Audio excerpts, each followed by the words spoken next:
Hey everyone, Shauna here. So it is the end of June, so I figured it was probably about time that I filmed my June favorites. And I've actually never done a June favorites before because every other summer since I started doing YouTube, I've been at camp, and it's really hard to, well, first of all, it's really hard to film videos at camp, which is why I've hardly ever done any videos during the summer anyway. And like, what are my favorites? Like sunscreen?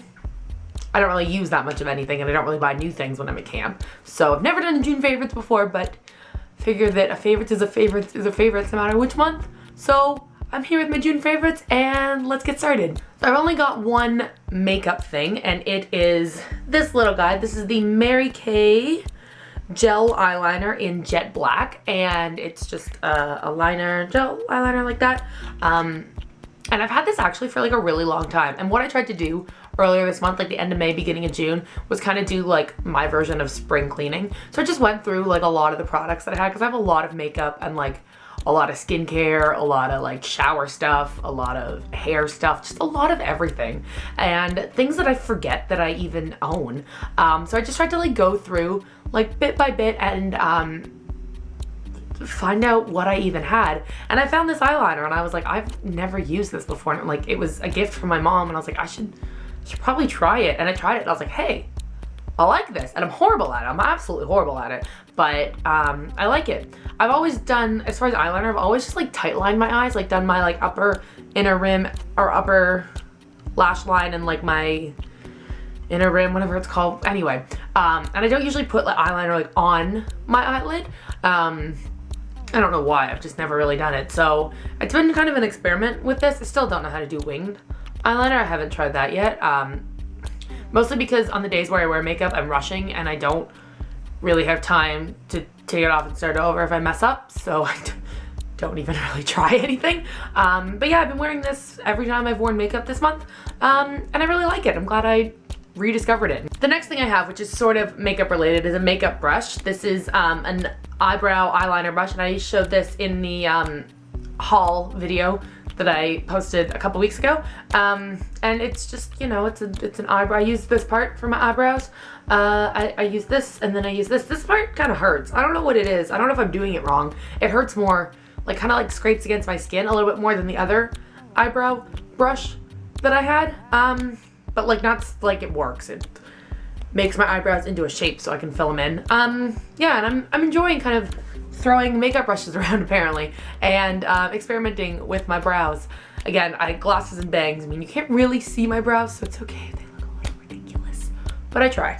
Moving on to hair stuff, the first two things I have, I actually don't have with me because I'm an idiot. They are the Herbal Essences Naked Shampoo and Conditioner. I actually bought them at the end of May, but I only used them like once before I filmed my May favorites. So I was like, let's wait. Even though I knew after that one time that I loved them. But they're actually in my locker at work. I work at a pool, so I shower there. So they are there, and I meant to bring them home yesterday so I could show them in this video, and then I forgot, and I just don't have time to walk all the way back to work today and get them and bring them all the way back just to film this video. Anyway, they smell so amazing. And like sometimes, like when I shower in the middle of my shift, like I go out and I'm sitting there like lifeguarding because I work at a pool, and I can like smell my hair. I'm like, oh, it smells so good. They just smell amazing. And like, I've been using Herbal Essences on and off for like half of my life, like at least since I was 12, if not before that. And I use them on and off, but I really, really like the smell of the Herbal Essences Naked Shampoo and Conditioner, and it just cleans my hair, which is really all I can ask for, and I'm really enjoying them. The other hair thing I have was something else I rediscovered while doing my version of spring cleaning, and it is the Tresemme 24-hour body root boosting spray. I don't even remember buying this, but I love Tresemme, and I use the 24-hour body shampoo and conditioner, so it makes sense that I would have this. And basically, you just like spray it at your roots. I usually like flip my hair upside down and kind of spray it like that way, so it really gets into my roots, like before I blow dry my hair. And I don't know if it works. I feel like my hair has more volume. I don't know if I'm maybe making that up, but it doesn't make my hair like crunchy or like oily or anything. So I mean, I've been using it, like I bought it. I'm not gonna throw it out, so I'm gonna use it. And then when it runs out, we'll see if I don't even know if they still make this. I feel like I've had this for a really long time, but when it runs out, we'll see. I don't know, but I like it. For shower things, I've got a body wash from Bath & Body Works. This is the Secret Wonderland from their signature collection, and I've actually had this for such a long time. This is one of the very first Bath & Body Works things that I owned. I got the body wash and the body lotion as a gift. I don't even remember from who, from like an aunt or something. And the body wash that I had ran out, and I was like, I need another one. And I was like, you have so many. So I decided to try this one, and I really like it. It is a nice smell, but it's not like a super like overly strong smell. Yeah, it's moisturizing, doesn't dry out my skin, it does everything I would ask. So yeah, really like it. Next thing I've got is a hand lotion. This is from the Life brand, which is the like Shoppers Drug Mart brand, and it's just healthy hand and nail lotion with keratin and vitamin E, and I've been putting this on my hands before I go to bed. So I was like, I moisturize like my face, and then I put like super moisturizing lip balm on my lips. And I was like, why not moisturize your hands too, you big dummy? So I've been doing this before I go to bed, and it makes my hands feel really soft, and I hate having dry hands. And because I work in a chlorinated pool, my skin's kind of always dry, like no matter what. So yeah, I've been doing this, and I like it. Moving into skincare stuff, I've got the Biore Deep Pore Charcoal Cleanser, and I hauled this earlier this month. And I really, really like this.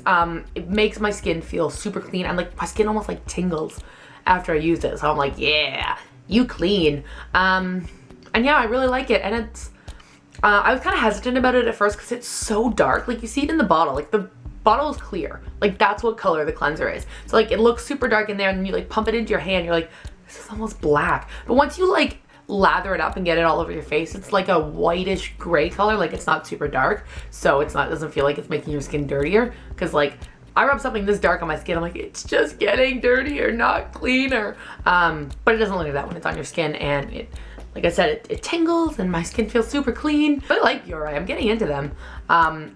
Into all of their like skincare stuff, and I'm a fan, I'm not gonna lie. The other skincare thing I have is something I've talked about before, and also something I hauled earlier this month. It is the Olay Night of Olay Firming Cream. It's the moisturizer I've been using at night, and I repurchased this earlier this month because I remembered how much I loved it, and I was like, you need this back in your life. And I'm very glad that I did, because I do really love it, and I put it on at night. It makes my skin feel super soft and super moisturized, but it doesn't like, it's not greasy or anything. It doesn't make me break out, and I'm a big fan. I'm probably gonna keep using this forever and ever and ever because I really like it. For nail polish, I have one of the nail polishes that I also hauled earlier this month. It's also the one that I'm wearing right now. It is Essie's Mojito Madness, and first of all, this is the first time I've ever used an Essie nail polish, and I gotta say, I'm hooked, which is an issue because these are expensive. This is the first time I've ever really worn like a green nail polish, except like one time I wore green on St. Patrick's Day because it was St. Patrick's Day, like exclusively. So this was like a really big step outside of my comfort zone to wear this, because I'm like a pink and purple only nail polish type of person. But I really like it. Next, I've got a food favorite, something else I know I've talked about before. This is the GH Creators Chicago Mix Popcorn. It is buttery caramel corn and rich cheddar cheese corn. I bought this Gimungo bag at Costco, although I have seen it in a few grocery stores. You can get like smaller versions of this stuff, and it's just so good. I mean, I love popcorn as like a snack literally always, but with like the sweet caramel and then the like the cheese, and it's just so good. And I've actually kept this bag in my room, empty bag in my room, for like at least 3 weeks, just so I could mention it in this video. Now I really want to go buy more of this. Next thing I have is a book. It is The Sisterhood of the Traveling Pants by Anne Brashares. I don't know how to say her last name. I own the first 4 books in this series. There's another 5th one that's written like when they're adults that I actually did a review on like a million years ago, and I forgot that I'd even read that book until I was like looking through my old uploads, and I was like, oh yeah, I did a video on that book. I must have read it. But I don't know if I've actually mentioned this, but I love rereading books. Some people think that's really weird. I don't know. When I really like a book, I just like rereading it and like remembering what happens. So I have read The Sisterhood of the Traveling Pants books so many times, and like I've seen the movies and blah blah blah, but I decided to reread them this month, so I'm almost done the 2nd book actually now. But yeah, I just thought I'd show you the first one and I'm probably gonna watch the movie real soon. Real soon I'm gonna watch the movie because reading the book, I just wanted to watch the movie as well. The last thing I have is a TV show that I've literally talked about always. It's Pretty Little Liars, and throughout this month I rewatched all 4 seasons on Netflix because season 4 went up on Netflix like the first or second week of June. So I watched all 4 seasons. I actually just finished season 4 last night, and then I watched the first 2 episodes of season 5. I'm probably gonna watch the 3rd episode of season 5 later today. That's all it's out so far. So I have discovered that I actually have a love-hate relationship with Pretty Little Liars. Like, I love it, and like I'm never gonna stop watching it, but at the same time it is so damn frustrating. Like, first of all, what do we even know? Everyone who's been anyone is dead. Everyone. Except Allie. Thought she was dead the whole time. Spoilers, no, she's not. What? Who is in that grave? That is my question. And like, I think something I've discovered, something that really like makes the show super confusing, is that there's so many characters. First of all, there's too many characters, and they like come and go without any like acknowledgement. Like Noel Khan, for example, was like huge in season 1, and they like thought he was and he was like blackmailing Ezra and all this stuff, and then he just like disappears, and then he comes back and he's like a little creepy, and then he disappears again, and then all of a sudden he knows that Allison is alive and is helping her escape, but then gives the ticket to Cece. It's just, what? Like, Noel, who even are you? I'm like, Lucas is like in love with Hannah, and then he disappears, and now he's back. Like, why did he disappear? What happened? Like, it's very confusing. And like, they just announced that the show's been renewed for season 6 and 7, which means we are literally never gonna find out anything. Like, I've given up even trying to find out anything because we're never gonna know. And like, the 100th episode is episode 5 of this season, which is only like a couple weeks away. And I read somewhere that we're supposed to like, we find out who is buried in Allie's grave. Like whose body it is in that episode, but I feel like that's not even gonna be an answer. It's just gonna be more questions. Like, there's no answer. There's just questions, and it's so frustrating, but it's so good. I like knowing things is my problem. I hate not knowing, and I don't know anything, and it's very frustrating. Oh, Pretty Little Liars, why do you do this to me? So this has been my June favorites. Let me know down in the comments some things that you have been loving this month. I'd love to hear about them. And if you enjoyed this video, please give it a thumbs up. I would really appreciate it. And don't forget to subscribe so you don't miss the next time I post a video. Thanks for watching. Bye. Struggle is real.